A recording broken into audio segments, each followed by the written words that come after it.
우리에게 주신 하나님의 말씀 마가복음 5장 말씀 함께 나누려고 합니다. 마가복음 5장 25절에서 34절까지 말씀입니다. 마가복음 5장 25절에서 34절까지 말씀입니다. 신약성경 61쪽쯤 될 거예요. 마가복음 5장 25절에서 34절 교독하시겠습니다. 12해를 혈루증으로 알아온 한 여자가 있어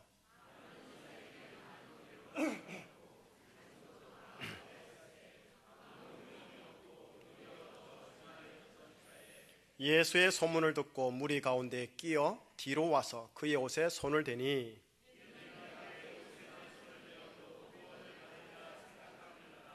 이에 그의 혈루 근원이 곧 마름에 병이 나은 줄을 몸에 깨달으니라.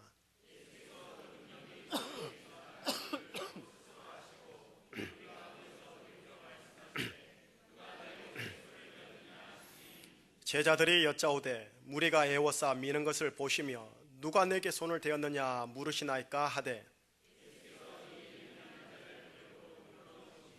여자가 자기에게 이루어진 일을 알고 두려워하여 떨며 와서 그 앞에 엎드려 모든 사실을 여쭈니 예수께서 이르시되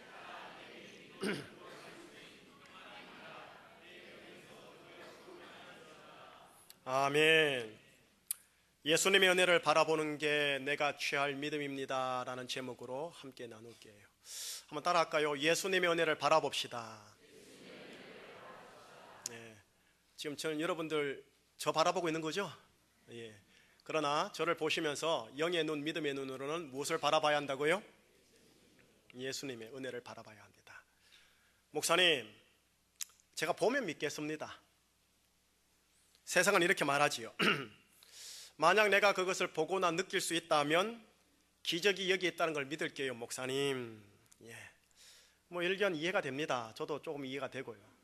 하오나 하나님께서 말씀을 통하여 우리에게 하시는 권면은 딸아, 아들아, 네가 느끼거나 보기 전에 네가 나를 믿는다면, 또 네가 나의 약속의 말을 믿는다면 너는 나의 기적을 볼 거야 라고 하세요.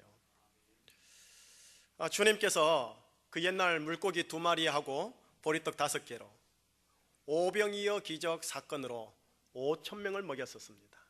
그렇듯이 우리는 우리 지갑 안에 있는 1만 원이 우리의 믿음으로 100만 원이 되었어요. 우리가 한 달 동안 노동을 하지 않아도 되는 기복주의적인 기적을 지금 원하는 것은 아닙니다. 또 이런 허황된 기적을 보기 위해 오늘 저는 여러분들에게 예수 이름으로 믿음에 대하여 도전하는 것도 아닙니다. 자, 이 시간 믿음으로 여러분들을 축복합니다. 2014년 예수님 때문에 은혜의 해가 여러분들의 가정과 여러분들의 인생 위에 시작되었음을 주의 이름으로 축복하고 선포합니다. 예, 아멘은 하셨습니다. 하지만 목사님, 우리 가정에 은혜가 풀어지는 것을 보면 믿겠습니다. 솔직히 이런 마음이 올라오긴 합니다. 하지만 예수님은 이렇게 우리에게 부드럽게 권면하십니다.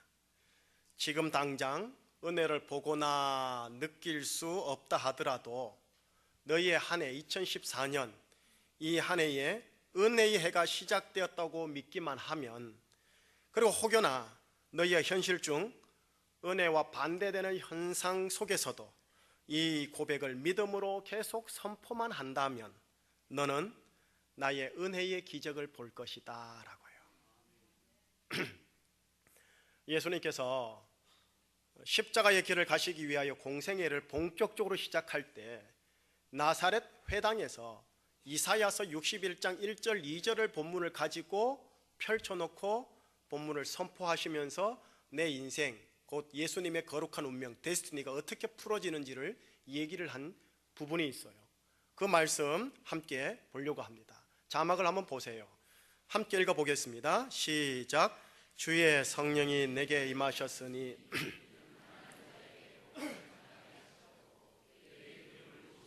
나를 보내사 포로된 자에게 자유를, 눈먼 자에게 다시 보게 함을 전파하며 눌린 자를 자유롭게 하고 주의 은혜의 해를 전파하게 하려 하심이라 하였더라. 노란 줄에 보면은 하나님의 은혜의 해를 전파하게 하려 하심이라. 예수님께서 이 땅에 내려오신 이유 중에 하나가요, 뭐냐면 은혜의 해를 전파하려고 이 땅에 오셨다고 합니다.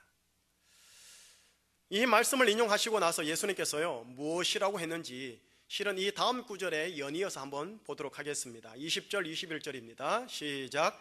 책을 덮어 그 맡은 자에게 주시고 앉으시니 회당에 있는 자들이 다 주목하여 보더라.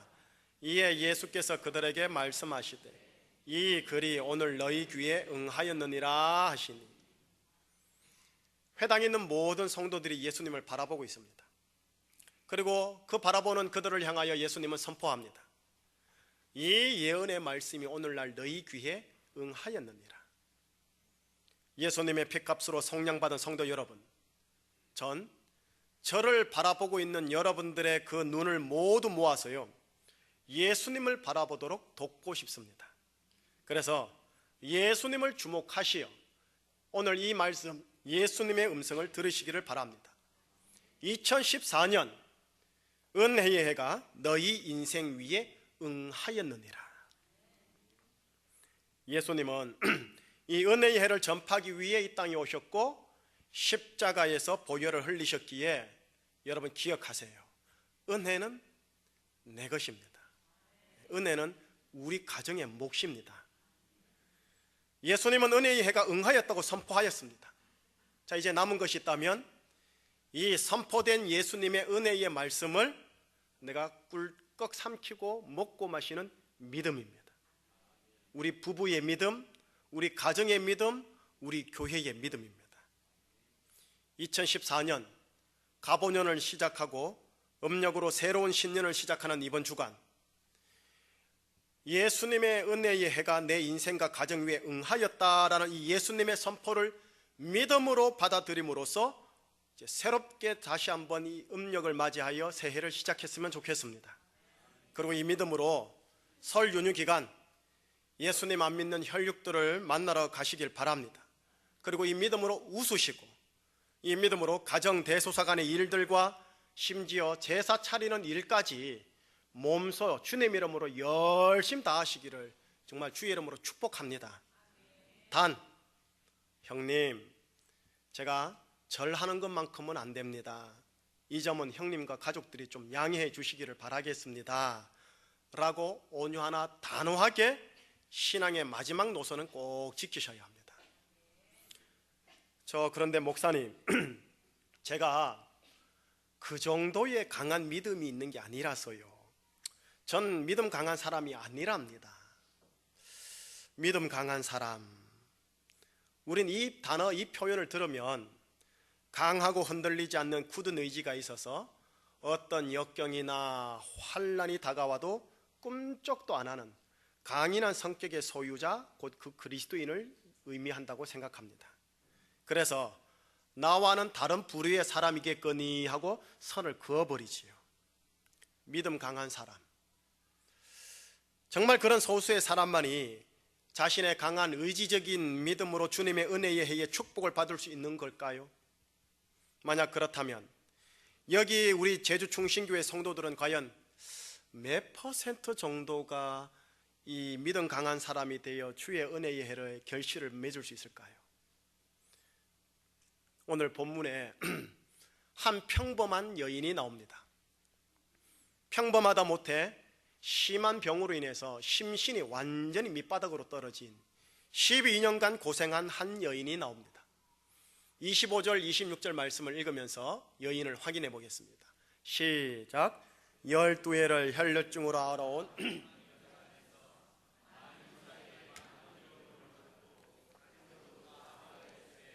아무 효염이 없고 도리어 더 중하였던 차에, 이 여인이 피를 계속 흘리는 병, 곧 혈류증이라고 하는데요, 혈류증으로 12년간 고생을 합니다. 이 여인에겐 이것이 불치병이면서도요 여성이 가지고 있는 여성병이다 보니까 부끄러운 수치스러운 질병이었었어요.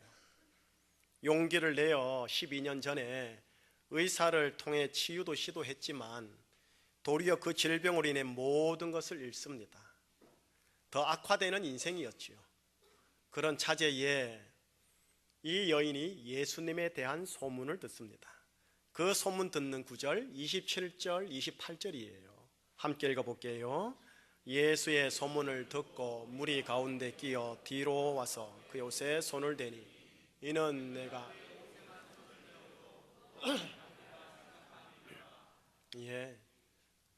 여인이 들은 예수님에 대한 소문이란 바로 이분 예수님이 만져주시기만 하면 사람들에게 치유가 일어나고 회복이 일어난다라는 소문이었겠지요.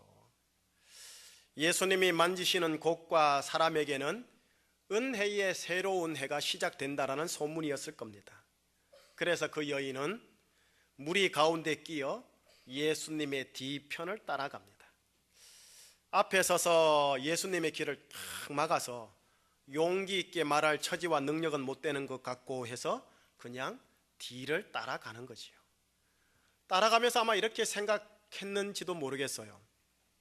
난 여인으로 수치스러운 질병을 안고 있어 예수님이라는 남성분께 여인으로서 가지고 있는 내 수치스러운 질병을 어떻게 말하고 낫게 해주세요 말한단 말이야. 더욱이나 지금 이렇게 많은 사람이 예수님을 따르고 있는데 부끄럽고 창피해서 말을 꺼내지 못하겠어. 연이은 그녀의 생각은 이러했습니다.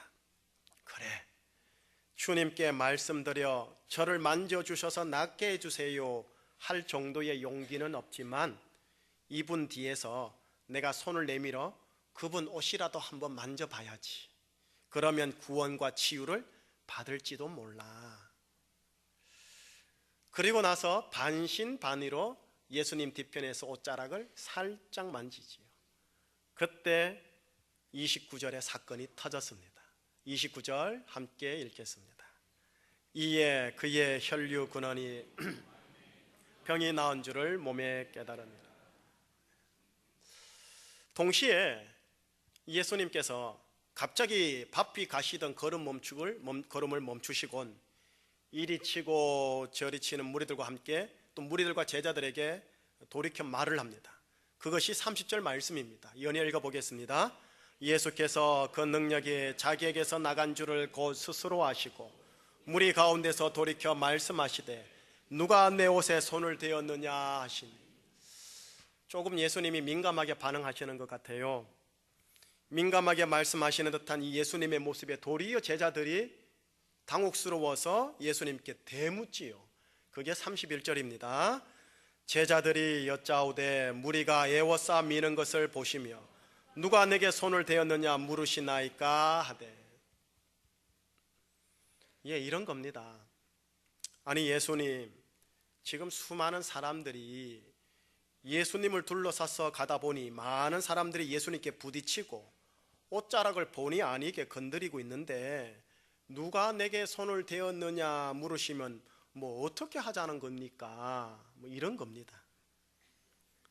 많은 사람들이 예수님을 둘러싸고 가고 있기에 또 많은 사람들이 예수님의 옷자락에 부딪히고 만질 수밖에 없었던 상황이었습니다. 많은 사람들이 예수님 주위에 있었습니다.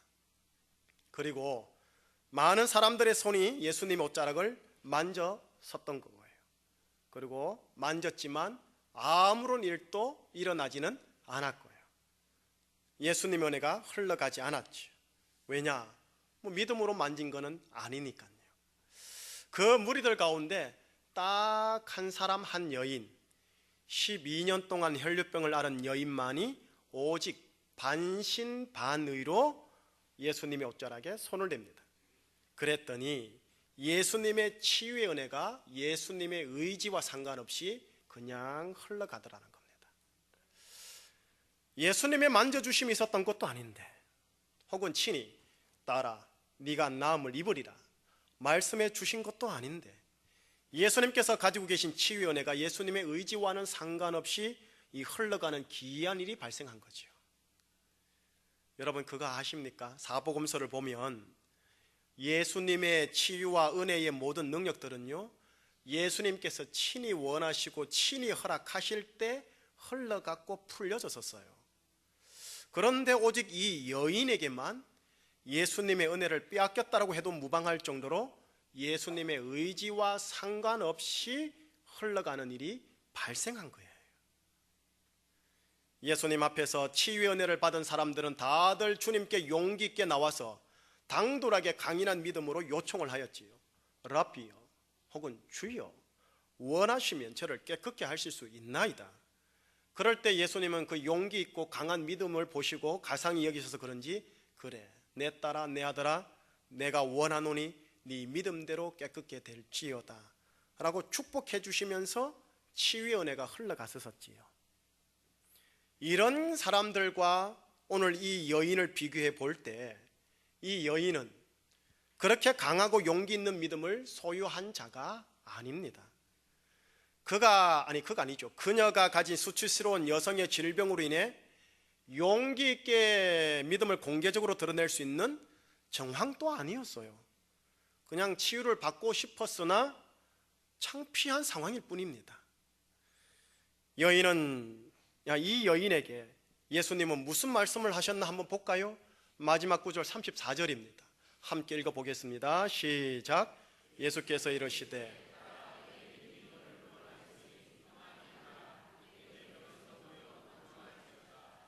내 믿음이 너를 구원하였으니 네 병에서 놓여 건강할지어다. 그리고 평안이 갈지어다. 병에서 놓인다는 것은 치유의 은혜를 얘기합니다. 근데 평안이 가라는 이 말씀이 있죠. 이거는 상징적인 개념이에요. 샬롬의 인생으로 남은 인생길 가거라라는 뜻입니다. 샬롬의 은혜가 풀어질지어다 하고 치유의 은혜만이 아니고 샬롬의 은혜까지 덤으로 얹어주신 겁니다.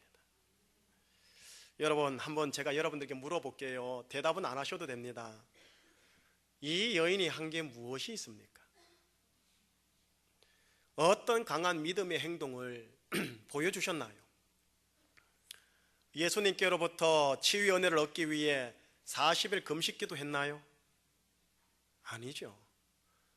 40일은커녕 12년이라는 긴 인생을 그냥 잃어버렸었죠.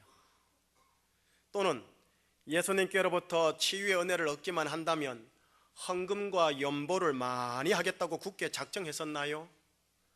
아니죠. 헌금과 연보는커녕 12년 동안 전 재산의 물질을 질병에다 다 쏟아서 결국 모든 재산과 물질을 잃어버렸을 뿐이에요.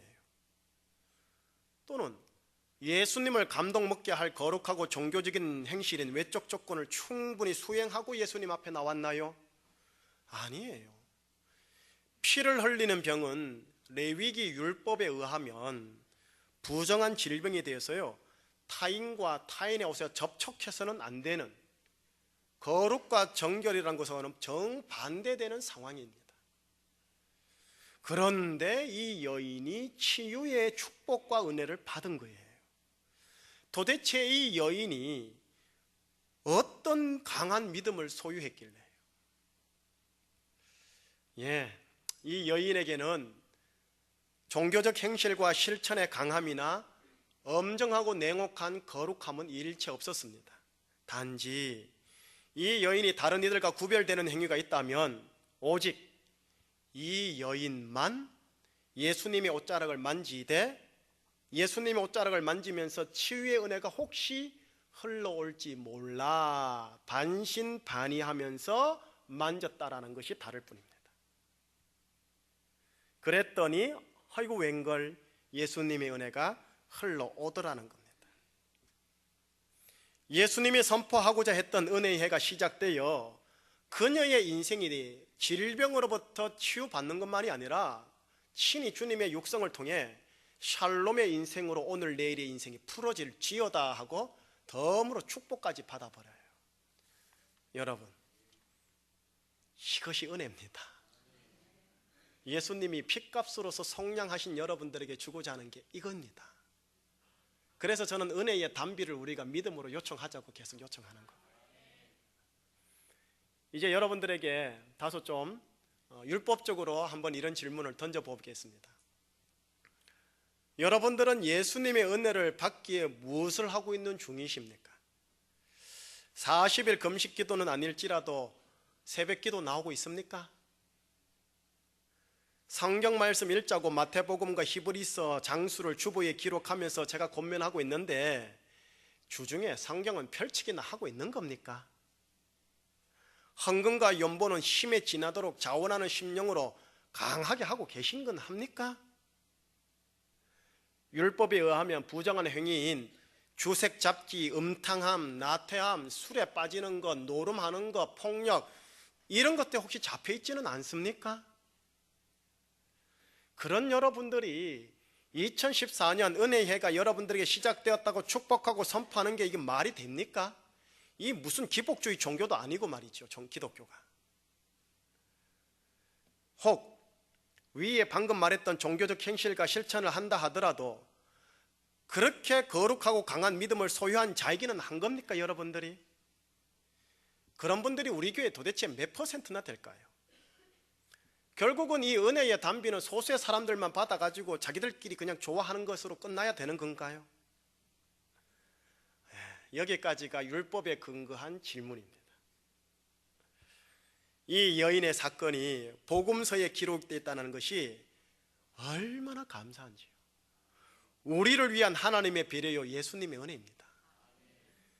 이 여인과 함께 있었던 다른 무리들과 다른 것이 있었다면 무엇이냐 하면, 비록 그녀가 예수님 앞길을 막아서 당돌이 만날 만한 용기는 없었지만, 또 예수님과 무리들 앞에서 차마 공개적으로 말 못할 수치와 부정을 가진 자였지만, 모든 것을 탕진하여 예수님께 드릴 것도 없는 자였지만, 저분만이 나를 구원할 분이시다라는 마음으로 예수님을 만졌다라는 거예요. 그 마음으로 예수님을 바라보고 옷자락에다 반신반의지만 만지는 행위를 했다라는 겁니다. 이 여인의 마음과 반신반의 소극적인 행실처럼 보이는 이 여인의 행실을 보고 오늘 예수님은 34절 마지막에서 뭘 하느냐면, 딸아, 네 믿음이 너를 구원하였구나 라고 하시면서 치유를 주시고요, 넘어서 샬롬의 인생까지 축복해 주시는 거예요. 이게 예수님의 은혜라니까요. 여러분들 그 은혜 이미 받은 자들이라니까요. 따라서 여러분, 믿음이란, 안 따라해도 됩니다. 믿음이란 그냥 예수님 바라보는 게 믿음이에요. 특별히 은혜의 해를 선포하시는 예수님을 바라보는 게 믿음이에요. 용기 있게 예배당 맨 앞에서 예배를 못 드리시더라도, 목사님에게 말하면 목사님조차도 까무러칠 만한 수치와 부정함이 나에게 있고 우리 가정에 있다 할지라도, 목사님과 교회 성도들 보기에 거룩한 행실과 봉사와 사역과 섬김이 전혀 없는 자일지라도, 예수님을 믿어도 그저 마지못해 예배당에 예배드리러 쫓아가는 무리 뒤편에 있다 할지라도 그냥 예수님을 바라보는 것, 여러분 이게 믿음이라니까요. 예수님은 훈계하고 정죄하고 빛 가운데 나의 허물과 수치를 까발리는 분이 아니라 은혜로 덮어서 어둠을 빛으로 역전시키고자 하는 은혜의 해를 선포하는 분임을 믿고 그렇게 예수님을 바라보는 것, 그게 믿음입니다. 그리고 이 믿음 위에 속으로 이렇게 고백하는 겁니다. 예수님, 솔직히 까놓고 얘기하는데, 제가 예수님 은혜 필요합니다. 예수님은 열심히 있는 제자들과 성도들과 앞을 향해 나가느라 제가 저 뒤에서 예배 드리는 저를 못 보시는 것 같은데, 저 솔직히 예수님 필요합니다. 예수님 은혜 필요합니다. 남 보기엔 부끄럽고 하니 속으로 막 이렇게 살짝 손 내밉니다. 이게 믿음의 고백이라니까요. 예수님의 은혜가 얼마나 크고 너무나 좋은지, 적어도 오늘 본문에 하면 주님의 의지와 상관없이요, 주님의 은혜를 필요로 하고 목말라 하는 자들, 주님의 은혜를 바라보면서 손 내미는 자들에게 주의 의지와 상관없이 그냥 흘러가더라는 겁니다. 그러나 여러분, 주님께서 치유의 은혜가 어디로 흘러가는지 왜 모르시겠어요? 아시지요. 모른 척하는 것 뿐이지요. 정말 주님의 의지와 상관없는 게 아닙니다. 주님의 의지는 은혜를 필요로 하고 목말라 하는 자들, 허나 부끄러워 차마 면전에 나오지 못하지만 주님의 은혜를 바라보면서 손 내미는 자들에게 그냥 흘려 보내겠다라는 겁니다. 여러분, 이것이 여러분들에게 예비되어 있는 예수님의 은혜입니다. 하나님 아버지께서 예수님을 통해 주시고자 한 은혜가 이렇게 좋은 겁니다. 예수님께서 십자가에서 피 흘리시면서까지 여러분들을 속량하신 이유가 이 은혜의 해를 여러분들에게 선포하셔서 은혜의 해를 실제로 살아가도록 하기 위해서입니다. 그만큼 여러분들을 하나님의 자녀로 만들고자 하시는 하나님의 너무나 크고 놀라운 사랑의 배려입니다. 단 믿음으로 내 마음의 손을 예수님께 내미시는 것은 하셔야 합니다. 2014년 예수님 때문에 나에겐 은혜의 해가 시작되었다 라고 굳게 믿는 거지요. 그래, 예수님 때문이야. 나의 도덕적 행실 때문이 아니야. 나의 품위 있는 인격 때문이 아니야. 나의 재물 때문이 아니야. 예수님 때문에 나에겐 은혜의 해가 시작되었어. 그렇게 찰떡같이 믿는 겁니다. 이것이 예수님을 바라보는 겁니다. 이것이 지난 주일 설교 말씀인 예수님을 밥으로 먹는다라는 표현입니다. 그리고 나서 믿음으로 오늘 하루 설교 축도받고 나서 나가시면서 집에 있는 동안 감사를 선포하는 겁니다. 그리고 믿음으로 기대하는 겁니다. 그리고 믿음으로 손을 먼저 내밀어 내가 해야 할 자그마한 선한 행실부터 먼저 하시는 거예요. 그리할 때 주님께서는 네 믿음이 너를 구원하였으니 평안한 너의 인생길이 될지어다 라고 34절로 여러분들을 축복하시는 겁니다. 여러분, 이 여인과 관련하여, 믿음과 관련하여 이 여인이 이렇게 굳게 결심한 게 아니에요. 난 반드시 예수님을 만나서 축복을 얻기 위하여 강한 믿음을 가져야 해. 나는 충분한 믿음을 가진 사람이어야 해. 믿음의 은사와 능력과 기름 부음을 받아야 돼. 난 믿음을 잃지 않을 거야. 아닙니다. 그렇게 한 게 아니에요. 그녀는 자기 스스로 강한 믿음을 가지고자 의식한 게 아니라 은혜의 해를 이 땅에 선포하러 오신 예수님의 그 은혜를 그냥 의식했을 뿐입니다.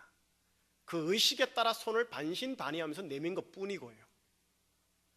예수님의 은혜를 의식하고 손을 대었는데, 그것도 앞이 아닌 뒤에서 대었는데, 그랬더니 예수님은 내 믿음이 너를 구원하였다 하고 의아한 칭찬을 하시는 겁니다. 그리고 더 나아가 샬롬의 인생으로 갈지어다고 인생 전체를 축복해버립니다. 이게 은혜입니다. 이게 복음입니다.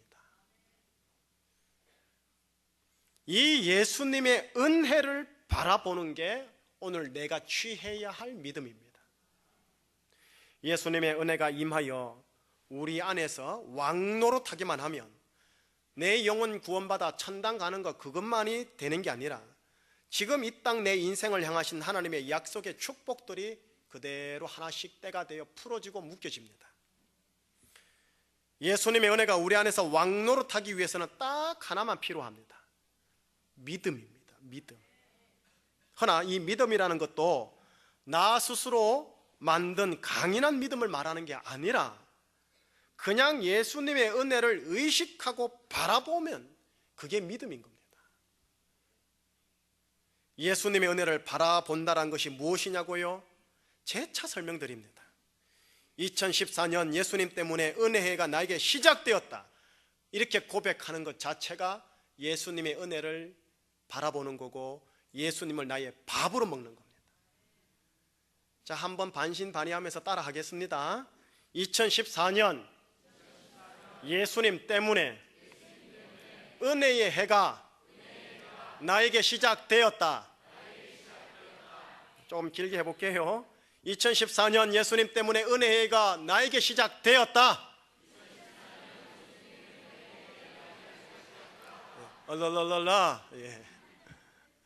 여러분, 옆에 가족이십니까? 아니면 난 모르는 사람입니까?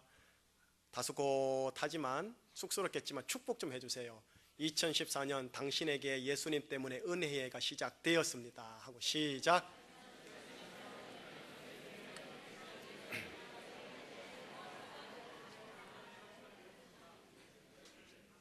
예, 혹시 옆에 사람이 안 하더라도 상처받지 마세요. 속으로 해주셨을 거예요. 이것이 뭐냐? 피차간에 밥을 먹이는 행위가 되는 거예요. 내 영혼을 향하여 이렇게 밥을 먹이시라는 겁니다. 예수님을 이렇게 바라보시라는 겁니다. 자, 이번 주말에 설 연휴지요. 설 연휴 정신없는 설 뒤치다거리 하러 갈 겁니다. 그 가운데 짜증 날 겁니다. 피곤할 겁니다. 하지만 그때 이 양식을 드세요. 2014년 예수님 때문에 나에게 은혜의 해가 시작되었어. 시대 식구들, 친정 식구들 함께 모이면 형제들끼리 예수와 안 믿는 저 형제들은 다 잘 사는데, 경제적으로 말하는 겁니다. 유독 예수 믿는 내 가정이 영 시원찮아요. 은근히 속상하고 막 짓눌려요. 그럴 때 이 고백으로 당당하셔야 합니다. 2014년 예수님 때문에 우리 가정이 은혜의 해가 시작되었어. 이거 왜 이래? 하면서 웃으셔야 되는 거예요. 설 연휴를 맞이하여 여러분들을, 저는 여러분들의 가정과 가문과 문중과 고향교회로 파송합니다. 다음 주에 안 오셔도 됩니다. 그러나 여러분들 가셔서 예수의 이름으로 잘 섬기십시오. 그리고 예수의 이름으로 고향교회도 잘 섬겨주십시오. 오지 마라 하니까 주일 성수하지 말란 소리가 아닙니다. 오실 분은 꼭 교회에 오셔서 예배 드려야 됩니다. 예수님께서 십자가에서 고귀한 피를 흘리셔서 예수님 여러분들을 속량한 이상, 예수님의 십자가로 근거되고 보장된 은혜가 여러분들 것입니다. 그러니 계속 여러분들은 예수님의 은혜를 바라보고 의식하십시오. 속으로 예수님 때문에 은혜가 나에게 시작되었어. 우리 부부와 우리 가정에게 시작되었어. 예수 안 믿는 우리 가문들에게 이미 시작되었어 하고 계속 고백하면 여러분들이 안 움직여도 예수님의 은혜가 여러분들 가문 뒤집어 놓습니다. 묶을 건 묶어버리고 풀 건 풀어버리고 결국 여러분들의 가문 문중들이 여러분들에게 조아리게 하는 날을 반드시 만들어 내버립니다. 그것이 예수님의 은혜입니다. 샬롬의 인생으로 2014년 여러분들의 인생과 가문이 풀어지시길 주의 이름으로 축원합니다.